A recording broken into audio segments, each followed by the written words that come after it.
Whoa, okay, now we got the beast.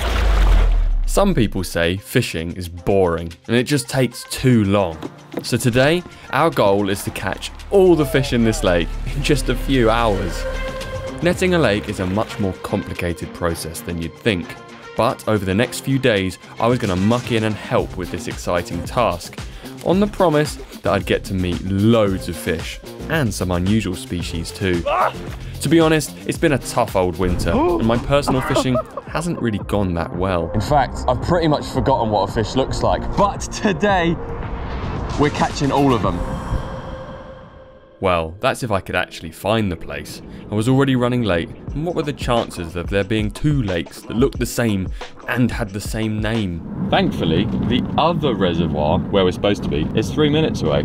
Okay, this looks a little bit more like it. Morning, nice to meet you. Thanks from YouTube. Thank you. These guys are the experts when it comes to netting large and small lakes, and I was excited to learn how they do it. Step one, you need a really big net, and it looks like they've got more than one. In fact, Andrew, the guy in charge of the netting, said he had over 1,000 meters of nets with him. Can I help in any way, or am I just a nuisance? No, you can do whatever you want. Like, obviously later we'll get, have you got waders? Yeah. Because we want you to get some hold some fish. Yeah. You can probably tell why I was here. I just wanted to hold a load of fish. But the owner had brought these guys in to do a stock analysis, checking the health of the fish, but also to remove some species to make space for the prized carp to grow bigger and improve the fishing for the paying anglers. So you're joining the nets together so that you can have one really long net? So yeah, you join them all together to make one gigantic net. Nice. You take out the whole body of water in one. Andrew began shooting the net, the term given to deploying the net around the perimeter of the lake.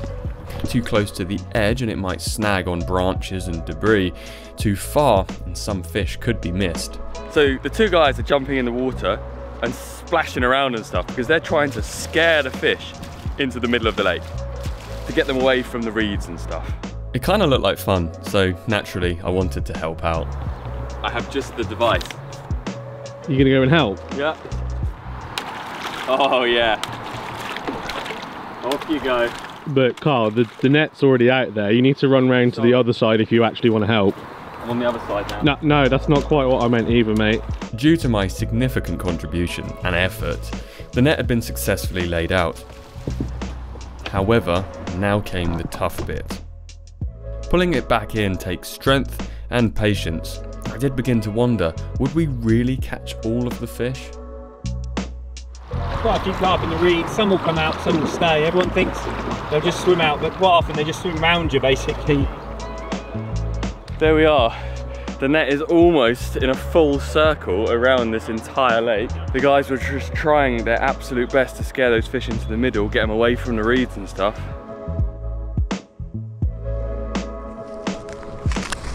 Can I be of use? It's quite nice. It's quite deep down here. Okay. Just sit right there, basically. Yeah. We had to go slow, as if you pull in the net too quick, a whole heap of problems can arise. Although, I'm not sure I could go fast even if I wanted to, as the net was seriously heavy. Oh, it's really... Why has it suddenly got really heavy? Oh, okay, let's have a Oh, there we go, yeah. Oh, yeah. That muscle, honestly. Right, so it seems like we're just yanking on this thing and hoping for the best. But what is actually going on? Like I say, every lake's different. This one lends itself to the shape. It's fairly standard. There's an irrigation reservoir really, but we've shot net the entire perimeter and we're trying to keep it wide at the moment. So we're going to land it where the boys are over there with the other net. That's where it's going to pull together? That's right, yeah. Okay. So they're bringing that side in. And initially, it's about Can you keep pulling it, please? Sorry. It's about getting it off the margins. So when it comes off the margins, you know you're limiting, hopefully, what debris is going to be in the edges. Also, by pulling in slow and at the same rate on both sides, it kept the shape of the net nice and wide, avoiding it pinching up too tightly in the middle, which could potentially scare the fish. This wouldn't matter so much once it was closer in, but if enough stressed fish gather in one spot whilst the net was this wide, they could easily push under it and escape. To be totally honest, it's been a long while since I saw a fish. So I just want to hold one or two. Or cuddle them, or wrestle them, I don't know, a bit of all those things.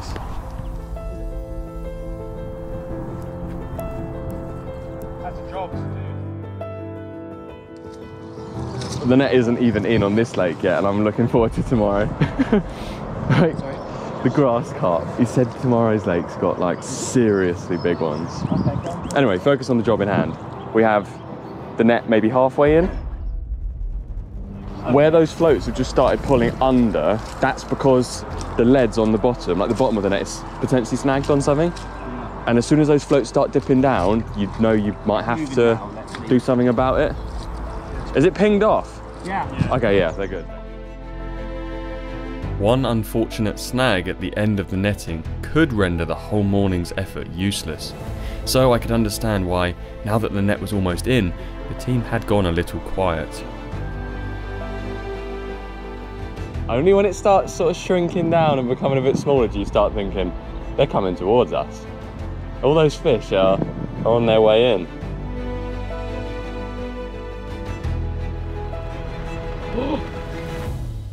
Thankfully, the guys had successfully avoided the snags and the net was in. But this was a relatively simple lake compared to what was to come the following day, when we'd be netting a far larger, ancient estate lake with a couple of potential record-breaking grass carp in. It would be interesting for sure, but first I had some fish to say hello to. Are you ready? Oh my gosh, it's huge. I'm sorry, Tom, but that's absolutely massive. See a big girl? That was massive. Oh, this is literally my dream. The GoPros are wet, but look at that. They're looking really good.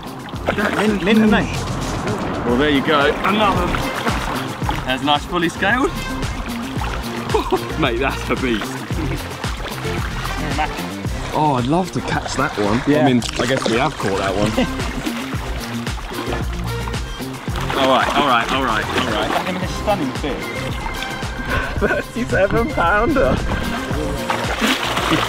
Oh, come on. Bound to get wet.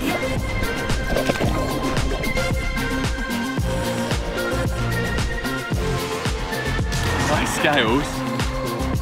With the carp checked and put back in the lake, it was time for the real work to begin, starting by removing all of the smaller species. Earlier in the year I did a match fishing campaign, and I think today I've won the match. Now, roach are a bit of a undervalued fish in my opinion. That is an incredible species and they grow very slowly, they live quite a long time, but in the UK they've just been decimated by cormorants, and the fact that we've even caught this many roach is actually quite a good sign that they haven't all been eaten by the predators. Removing the roach would allow the carp in this lake to grow even bigger, but before we could relocate them, we needed to net the stock pond too, as there were rumours of monsters living below.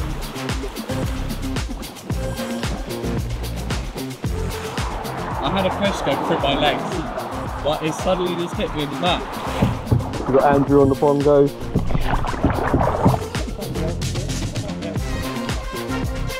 All of them look immaculate. It's kind of exciting because they don't really know what's in here. No. Right, this is the stressful bit. Is there anything in here? I hope so. It's coming all right. Look, Tom, we caught a spider. Catch of the day. Pen that real tight first. Wow. Something about catfish, man. I know, I love They're them. so eerie. Oh, mate, it's enormous. The cats were being relocated to a holding pond, ready to be sold at a later date, but we also caught some small commons and mirrors which were added to the main carp lake. I was excited to release them into their new home, but even more hyped to go and wrestle with some catfish.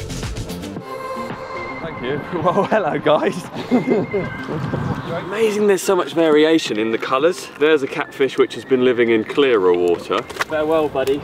However, this guy has been living in very murky water, not getting a lot of light on his skin. It's almost white. Okay, man. Oh no, oh, yeah, he's gone. Whoa, okay, now we got the beast. The beast. That is an amazing creature. A true, like, apex predator. Because in here, any little fish is going down that guy's throat.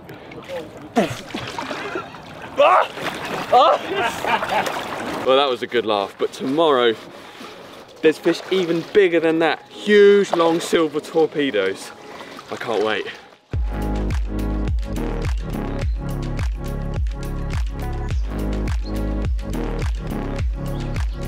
The guys are loading up the nets for day 2 of netting. This lake, totally different. Today, a giant, ancient, old estate lake, which actually, to my knowledge, contains some of the biggest grass carp in the whole country. Like maybe even a record fish.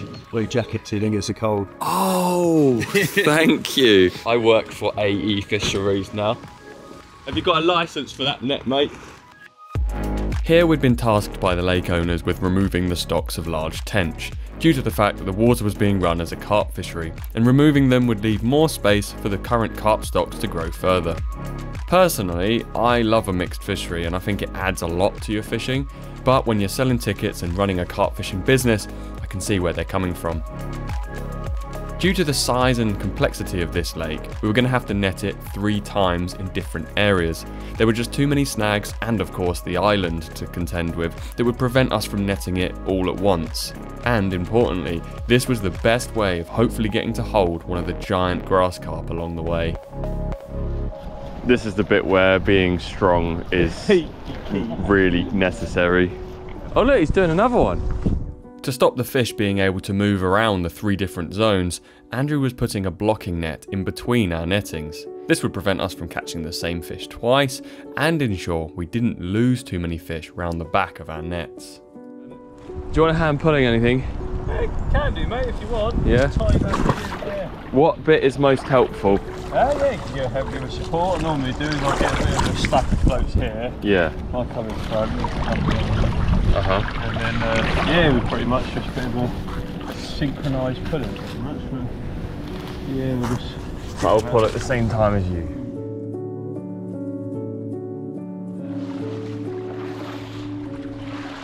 I'm doing the important work here. Oh, little snag for us as well. Yeah, I'll go do that one. Lead line just got caught down there. Was it a tree stump? Yeah. Tree stump. We were never gonna just pull it out, so we obviously you've got to go out there and lift the lead line. Just pop it over the top of that snag, so we can get the net moving again. Thankfully, it was right in the edge, so it probably didn't lose any fish. I feels like I'm pulling hard, but the thing is when you don't pull, nothing happens. Oh, there we are. The guys have just basically closed the net on maybe 1/3 of the lake. This lake is really beautiful and obviously has probably a lot more history than where we were yesterday, but that comes with detritus on the bottom of the lake. All of these twigs and branches are clogging up the net and making it more and more likely for these fish to escape. So it's a more time-consuming job. So let's hope it pays off. Oh, we've got one already. Once again, straight in with the first catch of the day. This one, a little perch. The atmosphere on this lake was definitely different, and I for one was a little nervous as the net drew close. It seemed to be coming in okay until I saw Andrew running for the boat. So how do you tell where you're snagged? Normally, it creates an angle, so if it's on an obvious one, then there'll be an angle. So instead of it being a nice curve, it will be it will start to have more of an angle as you pulling it onto the snag. And if you put it onto a snag and you don't notice too quickly, then you've got to take it off, and quite often you rip it. But in sections like this, because it's quite a narrowish lake, then one bad snag can ruin the whole sweep. Turns out there was no snag. The guys just weren't pulling hard enough. Hold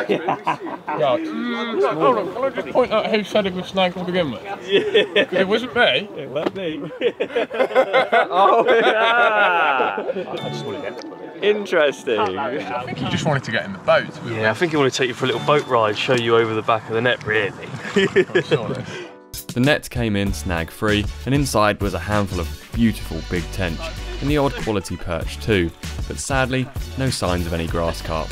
The best tench session of my life! It was nice, however, just to see how vibrantly alive this lake was, and clearly in a very healthy state. As shown by the size of all these fish, it gave me a little bit of hope that the grass carp was still in here, just somewhere else on the lake.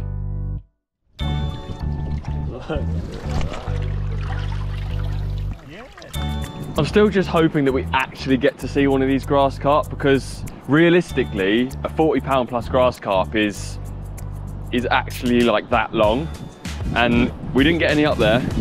We're about to do this area up to the island, and if this fails, we've got one more attempt at the end. It was time for me to level up my skills. I'd helped pull the net in a little, but I wanted to better understand the rest of the process. So this is the weighted bit? Yep. And my foot is going to go on top of it? Yep. And push it against the bottom? Yeah, so always under your foot and always teasing it. Okay. And then you should be able to feel, you're actually doing a bit of pulling yourself. I'm doing some technical stuff now. What's the most bizarre thing you've ever found? Dragged up? A human leg. Oh no!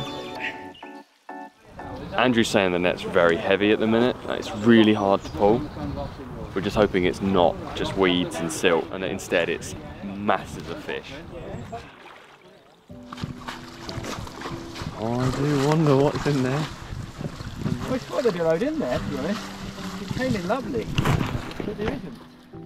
Frustratingly, there were still no signs of the grass carp, just the odd perch and more tench, which in fairness meant the day was a success, as it was tench that we'd been asked to remove. But I could tell from the look on Andrew's face that he was disappointed. We all wanted to see one of the big grassies, and had just one more chance to do so.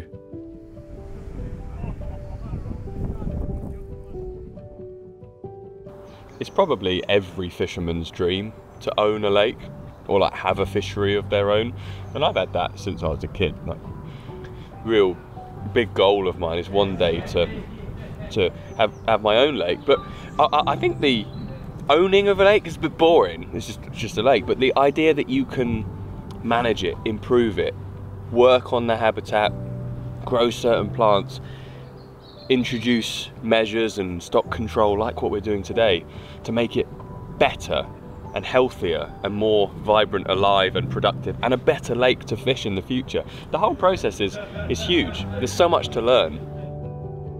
The water up past the island was the most overgrown, with many overhanging trees. It made sense that the fish would want to be up here, but it also meant there was a lot of work to try and scare them out into the open water. I just can't believe I keep blanking! We all mucked in as Andrew shot the net, until finally it was time to try and pull it in. Oh! You got me, grassy then. Oh, okay. There are fish in here! Looks like there's rain on the horizon. The net's tightening once again, and this is it. We see one of these giant grass carp right now, or we don't. We were down to the final moments of the last sweep, but there was a problem. Somehow a wooden pallet had found its way to the bottom of the lake, which the net had got snagged up on. There was a chance that this had enabled some fish to escape, but we'd got what we'd got, and would only find out by finishing the job. Oh golly, they're coming at us. Yeah. I saw that one. Oh, hello. He's going for you. Oh, this is exciting. Hey, I'm nervous. That looks like a Hey, we got one. That looks like a When we started with that net across there, what's left in the net, I bet is 15% of what's down this end of the lake, if that. Holy macaroni, that is what we came for. Third time lucky. Down in the end with all the snags. That was where the big grass carp was lurking.